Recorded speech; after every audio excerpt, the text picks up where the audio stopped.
MN TV और MN news Uttar Pradesh आज सीतापुर में है। मैं रविंद्र राणे और आप देख रहे हैं MN टीवी। साथियों, हम लगातार हर गली मोहल्ले जा रहे, हर जनपद में गए और वहाँ के सामाजिक संगठनों के साथ, वहाँ के सामाजिक कार्यकर्ताओं के साथ, राजनीतिक दलों के नेताओं के साथ और युवाओं के साथ, महिलाओं के साथ, सभी वर्ग के साथ हम बात किया, लोगों से चर्चा किया कि 2022 का जो चुनाव होगा, किस दल की सरकार बन सकती है, वो क्यों सरकार बनाना चाहते हैं। अपने अपने दलों की बातें बताई है। किसी ने समाजवादी पार्टी की सरकार कही, किसी ने बहुजन समाज पार्टी की सरकार कही, किसी ने भाजपा की फिर से सरकार बनेगी, और कोई तो कहा कि नई जो एक पार्टी है बहुजन मुक्ति पार्टी, उसकी भी सरकार बन सकती है। ये सारे दावे सब कार्यकर्ता, सब लोग कह रहे हैं कि ऐसा हो सकता है, मगर फिर भी हम लोगों से राय लेंगे। आज हम सीतापुर में हैं। सीतापुर में हमारे पास कुछ सीनियर एक्टिविस्ट है। हमारे साथ एक युवा नेता है। क्या नाम है आपका सर? विकास कुमार। विकास कुमार जी, जो 2022 का चुनाव है, मगर आप चुनाव के संदर्भ में मत देखिए, जो आप युवा है, आपको क्या लगता है कि जो सरकारें आई है तो युवाओं को रोज़गार देने में सफल हुई है? सर, कहना हम ये चाहेंगे कि जब से हमारा देश आज़ाद हुआ है, तथाकथित आज़ादी मिली है, तब से जो सरकारें आई है, आज बीजेपी की सरकार चल रही है तो पूरे देश में हो हल्ला हो रहा है। तो बीजेपी की सरकार के पहले भी बहुत सारी सरकारें रही हैं, जैसे कांग्रेस की सरकार रही हैं, उसके अन्य भी सरकारें रही हैं, प्रदेश में अलग अलग सरकारें रही हैं, उसमें बीजेपी उसका बीएसपी की सरकार रही है, समाजवादी पार्टी की सरकार रही है, तमाम सारी पार्टियों की सरकारें रही हैं। तो इन जो पार्टी हमारे बीच में आई हैं देश में वोट लेने के लिए, उन्होंने वादा किया, चुनावी घोषणाएं की कि हम आएंगे, बेरोज़गारी की समस्या को समाधान करेंगे, जो नौजवान हैं उनकी समस्याओं का समाधान करेंगे। लेकिन ऐसा कुछ इन लोगों ने किया नहीं है। केवल इनको वोट लेकर इनको ठगा है और इनको दिया कुछ भी नहीं है।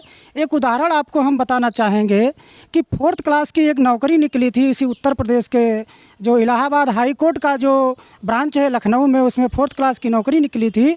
तो उसमें 256 PhD धारकों ने आवेदन किया था 4th क्लास की नौकरी को पाने के लिए। तो इससे भी अंदाज़ा लगा सकते हैं कि PhD धारक क्या बनता है। वो PhD किया हुआ व्यक्ति एक 4th क्लास की नौकरी के लिए आवेदन कर रहा है, तो इससे अंदाज़ा लगाया जा सकता है हमारे देश में कितने नहीं, रोज़गार तो वो भी है, और मोदी जी ने ये भी कहा था कि पकौड़े तलना भी एक रोज़गार है। जी, तो पकौड़ा अगर तलना रोज़गार है तो मोदी जी को भी चाय बेचना चाहिए। फिर मोदी जी को वहाँ कुर्सी, उनको प्रधानमंत्री बनने की क्या ज़रूरत है? योगी आदित्यनाथ जी को मंदिर छोड़ करके फिर विधानसभा में जाने की क्या ज़रूरत है? ये भी मंदिर भी तो एक रोज़गार है। ये भी तो, इसको क्यों छोड़ के आ गए हो? अगर इसी पकौड़ी को मंदिर का रोज़गार हमी योजना है। मंदिर जो है वो हमारे लोगों के उस पर चलता है, हम उनका धन कमाने का अड्डा है। अभी आप देख रहे हैं जो राम मंदिर बना हुआ है, उस राम मंदिर में सबसे ज़्यादा, अगर बाबरी मस्जिद गिराई गई तो सबसे ज़्यादा पिछड़े वर्ग के लोगों को साथ सहयोग लिया। उसमें सबसे ज़्यादा साथ सहयोग कल्याण सिंह लोधी का रहा। और जब वो मंदिर बन गया, सुप्रीम कोर्ट ने आदेश दे दिया, तो उसमें एक ट्रस्ट बनाया गया। ट्रस्ट में एक भी OBC को जो है घंटा बजाने तक के लिए नहीं रखा। तो इससे भी सिद्ध होता है कि उनका रोज़गार है, और वो धर्म के नाम पर, मंदिर के नाम पर वो केवल हमको ठगने का काम करते हैं। मैं आपको रोकना चाहता हूँ और मंदिर के बारे में बाद में सवाल भी पूछूंगा। क्या नाम आपका? प्रमोद चौधरी, BMP। प्रमोद चौधरी जी, ये जो लगातार उत्तर प्रदेश में महिलाओं पे अत्याचार बढ़ रहा है, अनुसूचित जाति के लोगों पर अत्याचार बढ़ रहा है, ये लगातार हो रहा है, मुसलमानों का मॉब लिंचिंग होता है, तो ये जो सरकारें जो बन रही है, लोग कहते हैं कि भाजपा की सरकार की वजह से सब कुछ होता है, तो क्या सही है? नहीं, ये तो बात सच है। जब से सत्ता में भाजपा सरकार आई है तो उसमें दिन पर दिन ये समस्याएं बढ़ती जा रही हैं। किसी को जात के नाम पर, किसी के धर्म के नाम पर आए दिन ये प्रताड़ित किया जा रहा है, और इससे जो है हमारा बहुजन मूल निवासी समाज सबसे ज़्यादा प्रताड़ित किया गया है। मैं आपसे कहना चाहूँगा कि सबसे ज़्यादा दलित वर्ग ज़्यादा सताया जाता है। जातिवाद चरम सीमा पर है और ये समस्याएं चारों तरफ हैं, और बेरोजगारी है, आदमी बहुत परेशान है। और नहीं, ये जो बात बता रहे हो, बाकी समझो मीडिया जो कह रही है या भाजपा के लोग कहते हैं कि 370 कदम हटाया, राम मंदिर बांधा गया है तो सारी समस्या हल हो जाएगी। अरे सर, राम मंदिर का मुद्दा तो हमेशा से चला आया है। राम मंदिर की बात क्या है? राम मंदिर की आड़ में वो बहुत से सारे ऐसे केसेस आए हैं जो बहुत लोगों को परेशान किया गया है। अरे राम मंदिर तो बन जाना चाहिए, राम मंदिर का मुद्दा ख़त्म हो जाना चाहिए। जब भाजपा सरकार पूर्ण बहुमत में आई है तो मंदिर बना देना चाहिए था उसको, क्यों नहीं बनाया? सर बना देना चाहिए उसको। नहीं, उसके बदौलत वो जीत सकते हैं, ऐसा वो कहते हैं कि राम मंदिर हमने बांध रहे तो इसके बदौलत हम जीत सकेंगे। नहीं, उसके बदौलत राम मंदिर जो मुद्दा है ये हमारा कोई मुद्दा नहीं है। हमारा तो बहुजन मूल निवासी का मुद्दा है। हमारे लोग सताए जा रहे हैं, प्रताड़ित किए जा रहे हैं और जानवरों को छुट्टा करके लोगों को फसल चराई जा रही है, क्या है? और जानवर बेचारे इधर उधर कट पिट के मर रहे हैं। इसका जिम्मेदार कौन है? भाजपा सरकार नहीं है तो क्या आम जनता है? भाजपा सरकार जिम्मेवार है। हमारे साथ बाबा जी, क्या नाम आपका? राम अवतार यादव।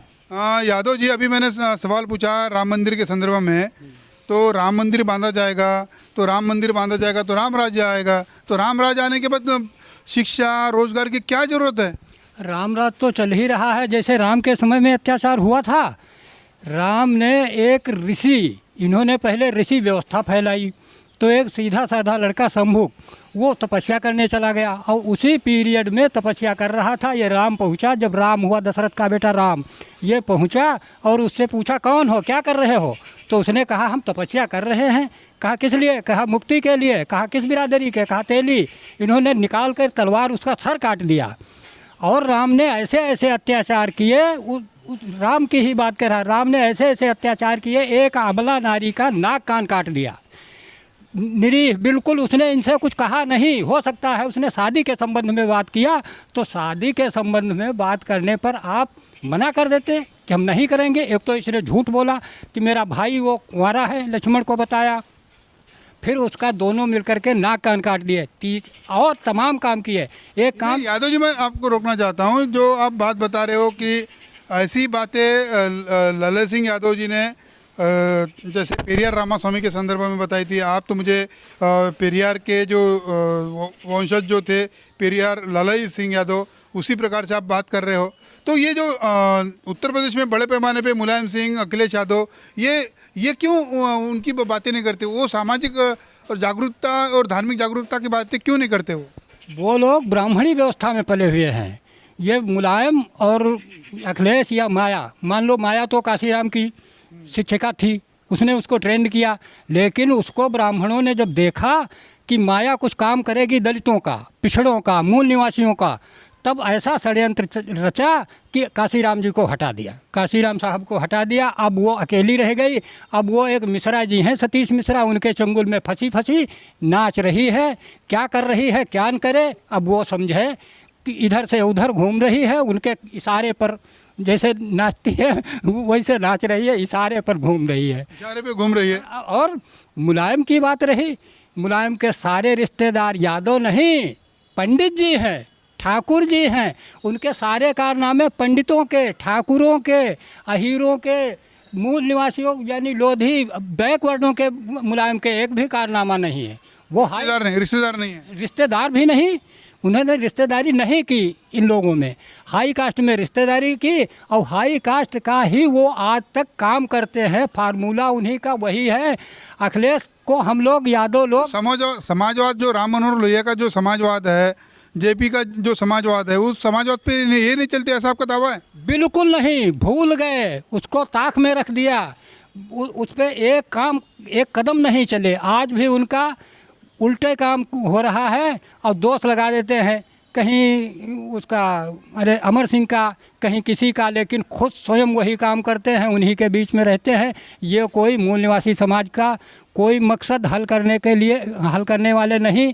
ये सिर्फ ब्राह्मणों के इशारे पर वही पूजा करवाते हैं। अभी उसने, योगी ने एक मंदिर बनवाया, कहा कि हम राम का मंदिर इतना ऊंचा बनवाएंगे, तो अखिलेश ने कहा कि हम उनका बनवाएंगे, परशुराम का बहुत बड़ा मंदिर बनवाएंगे। मंदिरों की होड़ मची है। योगी ने कहा कि मैं हिंदू हूँ, तो उसने कहा कि मैं बड़का हिंदू हूँ। वो उनसे बढ़कर हिंदू है। हाँ। वो परशुराम का मंदिर बना रहा। अब हमारे साथ दूसरे के एक्टिविस्ट जुड़े हैं। क्या नाम है सर आपका? राम अवतार आदिम। राम अवतार आदिम जी, इन्होंने अभी सचिंद्र मिश्रा जी की बात कही। अभी बसपा ने पिछले 2 महीने पहले ब्राह्मण सम्मेलन लिया और उसे नाम प्रबुद्ध सम्मेलन दिया। तो क्या, और समाजवादी पार्टी ने भी वही काम किया, उन्होंने भी प्रबुद्ध सम्मेलन लिया। भाजपा ने भी प्रबुद्ध सम्मेलन लिया। तो आपको क्या लगता है कि समझ लो कि भाजपा का तो बेस वेट ब्राह्मण है, ब्राह्मण को वोट करेगा, तो समाजवादी पार्टी को या बहुजन समाज पार्टी को ये ब्राह्मण वोट करेंगे? हाँ सर, ऐसा है कि हमारी समझ तो ये आ रहा है कि हमारे भी जितने राजनीतिक नेता हैं, चाहे बहुजन समाज के हों, चाहे सपा के हों, चाहे हमारे दिल्ली में आप पार्टी के हों, ये नेता अपने को सब मूर्ख समझ रहे हैं। क्यों? क्योंकि वो प्रबुद्ध सम्मेलन कर रहे हैं। प्रबुद्ध सम्मेलन का जब ब्राह्मण प्रबुद्ध है तो इसका मतलब हम मूर्ख हैं, निर्बुद्ध हैं। अरे वही निर्बुद्ध कहिए या मूर्ख कहिए, तो इसका मतलब है, इसीलिए हमने भी एक अवसर ला, वो कहते तो हम मान भी रहे हैं, क्योंकि जितने भी राजनीतिक नेता हैं हमारे, जैसे राजनीतिक पार्टियां हमारे हैं, वो हमने राजनीतिक पार्टियां 3 मानी है। लोग कहते हैं कि राजनीतिक पार्टियां बहुत सी हैं, पहले हमने अपनी उम्र में 3 राजनीतिक पार्टी मानी है। क्यों? कौन कौन? पहली वो पार्टी जिनके राष्ट्रीय अध्यक्ष ब्राह्मण हैं। 4-5 पार्टियां ऐसी, कांग्रेस, भाजपा, ममता बनर्जी, मतलब इसी प्रकार की 5 पार्टियां उनकी हैं जिनके राष्ट्रीय अध्यक्ष ब्राह्मण हैं। और दूसरी पार्टी यहाँ जो हमारे यहाँ, मेरा सवाल जो था कि ये ब्राह्मण सम्मेलन ले रहे हैं, वही बता रहे हैं, हम वही उसी पे जा रहे हैं, वही हमारा कहना जो आप पूछ रहे हैं, लेकिन थोड़ा मोड़ के, घुमा फिरा के वो वही चीज़ है। हम वही बताना चाहते हैं कि ब्राह्मण सम्मेलन क्यों कह रहे हैं। ब्राह्मण सम्मेलन इसीलिए कह रहे हैं कि अपने को बता रहे हैं कि वो बुद्धिमान हैं, ये अपने को अबुद्धि समझ रहे हैं। और इसी उद्देश्य से जितने भी हमारे बैकवर्ड SC राष्ट्रीय नेता हैं, वो अपने को अबुद्ध मान करके अपना सेकंड पार्टनर ब्राह्मण बनाए हैं, सचिव ब्राह्मण बनाए हैं, और उसी के बताए हुए पर चलते हैं। वो जैसे कहते हैं कि वो प्रबुद्ध हैं, तो वास्तव में खुद बुद्धिहीन बन करके उनके रास्ते पर चलते हैं, और उनके रास्ते पर चल करके उन्हीं की बात करते हैं। और एक उदाहरण कहा गया है, आप पुरखों ने कहा था कि हंसिया है, हंसिया पे कद्दू काटा जाए तो कद्दू कटता है, चाहे नीचे से काटा जाए, ऊपर से काटा जाए। जहाँ ब्राह्मण समाज होगा, वहाँ चाहे हमारा राष्ट्रीय अध्यक्ष हो, तब हम काटे जा रहे हैं, और हम उनके वहाँ जाते तब हम काटे जा रहे हैं। ये हमारे लोगों की मूर्खता है। अतः जब तक अगर देश का कल्याण होना है, पिछड़े वर्ग का, मोहम्मडन का, बैकवर्ड का, तो इनको सबसे पहले राष्ट्रीय अध्यक्ष वो हो जो इन तीनों ब्राह्मण क्षत्रिय बनिया को 15% छोड़ करके अपने अलग सरकार बनाए, 85% की सरकार बनाए, और उसको चुन करके दिल्ली तक पहुँचे, तब हम आपकी बात समझ गया हूँ कि बहुजन समाज की सरकार बनना चाहिए। क्या नाम आपका? मोहम्मद इमरान। क्या करते हैं आप वैसे? मैं प्राइवेट स्टूडेंट हूँ। तो इमरान साहब, मेरा एक सवाल है कि बड़े पैमाने पे मुसलमानों पे तो मॉब लिंचिंग हो रहा है, और मुसलमान जो इंटेलेक्चुअल है उन्हें भी जेल में डाला जाता है। जैसे अभी कौन है इनके नाम, मौलाना कलीम सिद्दीकी साहब को भी जुल्म हो रहा है। तो ये क्यों हो रहा है? बार बार ऐसा क्यों होता है? इसके पीछे वजह क्या है? इसके पीछे वजह ये है, कुछ तो मैं ये कहूँगा कि सभी लोगों को कॉन्स्टिट्यूशन का नॉलेज नहीं है हमारे लोगों में, मुस्लिम समाज में। हालांकि हाँ, ये ज़रूर कहूँगा कि ज़्यादातर मुस्लिम समाज संविधान से वाकिफ़ नहीं है। संविधान में उनके क्या राइट हैं उनको ये पता नहीं है। संविधान उनको बहुत सारे राइट देता है, लेकिन जब उनको अपने राइट का पता नहीं, इसलिए वो खामोश हैं और जुल्म का शिकार हो रहे हैं। वो अपनी आवाज़ नहीं उठा रहे हैं सरकारों के ख़िलाफ़, इसलिए उन पर जुल्म हो रहा है। दूसरी चीज़ ये है कि भारत देश एक आज़ाद है, यहाँ पर धर्म लोगों ने स्वीकार किया है, परिवर्तन नहीं किया है। मतलब यह है कि भारत देश के अंदर विदेशियों का आक्रमण जारी रहा। आर्य आए, उसके बाद मुग़ल आए, धीरे धीरे जब मुग़ल आए और आर्य आए तो इन्होंने अपनी संस्कृति भी दी। मुग़लों ने अपनी संस्कृति का छाप छोड़ा, अंग्रेज़ों ने अपनी संस्कृति का छाप छोड़ा। तो हमारे भारत की जो संस्कृति है वो मिली जुली है, इसलिए यहाँ पर लोगों पर बाध्य नहीं किया गया धर्म एक्सेप्ट करने के लिए, परिवर्तन नहीं करने के लिए उनको चोट नहीं पहुँचाएगी कि धर्म परिवर्तन करो। लोगों ने मसावात वाले धर्म को स्वयं स्वीकार कर लिया। जब देखा कि यहाँ पर विदेशियों द्वारा जुल्म अत्याचार बढ़ता जा रहा है मूल निवासियों के ऊपर, तो मूल निवासियों ने देखा कि बौद्ध धर्म मसावात का दर्श देता है, इस्लाम धर्म मसावात का दर्श देता है, जैन धर्म मसावात का दर्श देता है। तो उन्होंने धर्म को एक्सेप्ट किया, स्वीकार किया, परिवर्तन नहीं हुआ। धर्म एक्सेप्ट किया जाता है। अगर कोई स्वेच्छा से भारत देश के अंदर धर्म स्वीकार करता है तो उसके ऊपर कॉन्स्टिट्यूशन का कोई कानून लागू नहीं होता कि उसको सज़ा दी जाए, उसको जेल भेजा जाए। यदि कोई, फिर भी इनको जेल में रखा जा रहा है, ये क्या मामला है? ये एक जुल्म अत्याचार है, पक्षपात है, हिंदू मुस्लिम का फसाद फैलाने की एक जड़ है।